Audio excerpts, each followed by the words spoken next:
Good morning, everyone. It's a wet, windy, drizzly, semi-misty morning, typical for Mondays. I find Mondays and Thursdays often have the worst weather. But anyway, we've had 2 weeks or more of beautiful dry conditions, so we can't grumble. And here I am on the lovely Mel, who has become, well, I don't have any favourites, but if I did, she would be one of them. So the training is very nearly finished now, really. I'm just putting the final touches to it, chiefly working, whoops, she slipped, it's slippery as well, working on the canter.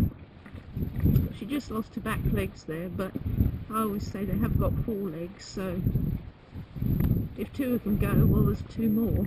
So she sort of did the splits, poor Mel. So just need to put the final finishing touches, as I say, chiefly to the canter. And she's got really a lovely canter, but she doesn't know how lovely it is, and she doesn't really know. She's only beginning to realise exactly what it is that's required to make it even more lovely than it already is. Now, on a Monday morning when they had the weekend off and Mel is more in and out in the stable, so she doesn't go out as much as some of them. Oh gosh, there's a lot of ducking along here. So she is fresh, but Mel, bless her heart, it's never sort of working against you, freshness. So while we're just weaving our way through this narrow bridle path, I thought I might talk about tripping, because it's something that many horses trip, even if they're largely sure-footed, and some trip more than others. But in my experience, all tripping can be overcome unless there's a physical reason that's causing the tripping, like some misalignment in the shoulders, some sort of trap muscle in the neck, or even the atlas. These sort of things. If there's tension somewhere in the body, the whole of the body is affected, and tripping can result from, shall we say, the horse not being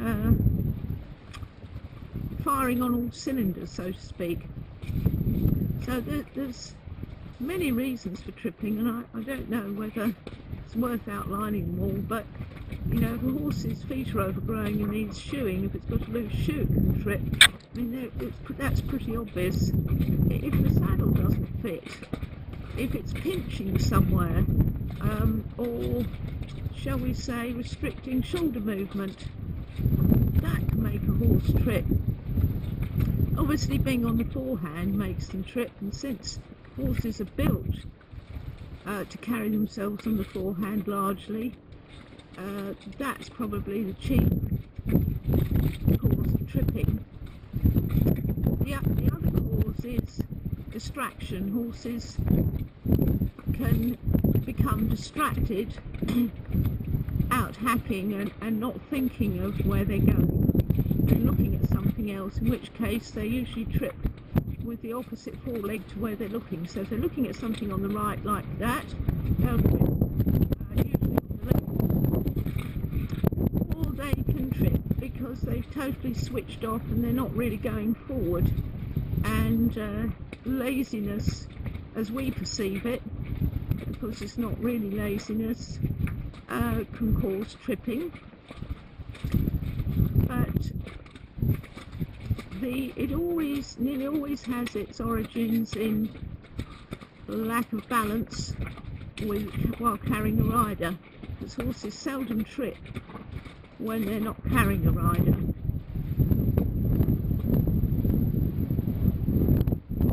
Now we're going up here because we're going to the forest. So how do we get the horses to be balanced to carry the rider so that they don't need to trip? Well, they need to be aware of their body, and that sounds a strange thing, because horses are very aware of all sorts of things.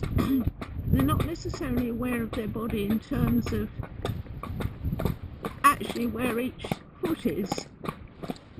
Mel wants to trot, so have a little trot. So with the right kind of riding, the rider can bring awareness to the horse so that he knows not just what his front legs are doing, what his hind legs are doing, and also what the rest of the body is doing. And that's quite a big subject, so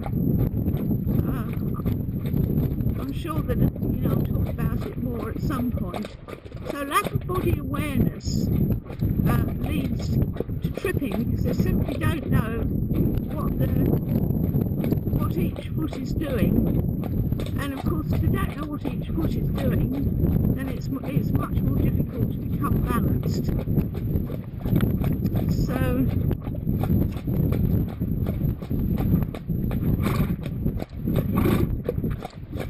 let's it blow out the pipe smell.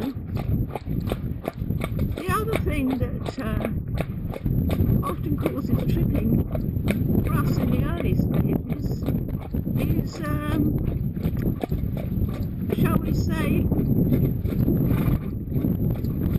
the horse coming through from behind more than the forelegs are moving. So tension in the horse, in the head and neck, will affect the shoulder.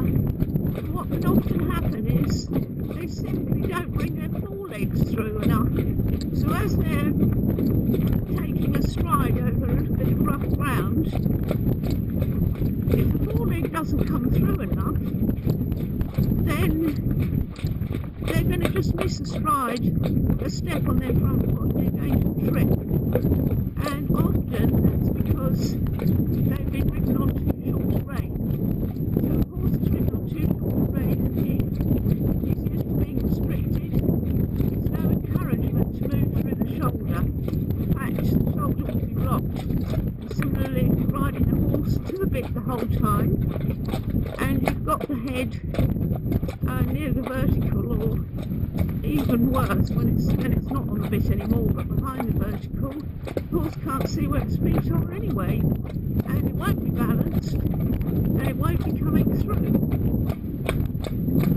So there's many reasons, there's many contributing factors to tripping, and they all have to be worked through. We've worked with some, when I say we, I'll say me, and then I can talk about it because I've done it, some pretty grim trippers. Like they'll trip even on just a road surface like this, where the surface is more or less flat, and they'll still trip. But it can be lack of confidence, lack of self-esteem in the horse. Lots of horses lack self-esteem. They feel they're not getting it right, they feel like they're making a mistake, and all these things that people never think of can cause tripping, because they're kind of worried about other things, and then they're not thinking about where their legs are. So we like to encourage them to be thinking forward, and to be in a relaxed state of mind, say like Mel, so she can start thinking about where her legs are, and she's got the freedom of her head and neck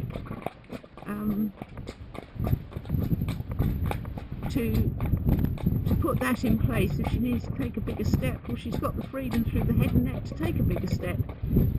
Of course, people, you know, are often told, well, hold the horse together. You know, gather up, shorten up your reins and pull the horse together and kick him on and hold him together so he won't trip up. Well, there is a case for sort of, I prefer to call it balancing the horse, because if you restrict the horse too much by holding it together, he really can't.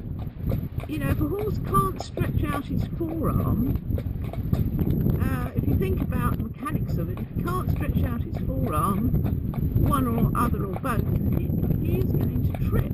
So if you've got the horse held together, the stride is going to be shorter, and there's not so much choice for a range of movement. So when we get into the forest, I might be able to demonstrate that a little bit. Like, there'll be variations within a stride according to the terrain, and if a horse can't respond to that through the shoulders, it's going to trip. So I'm on a little trot now. I forgot my reflective net. It's quite misty, and also I've got the waterproof casing on this camera, so I hope, I don't know what the audio will be like, whether my voice will sound like I'm talking in a bath full of water,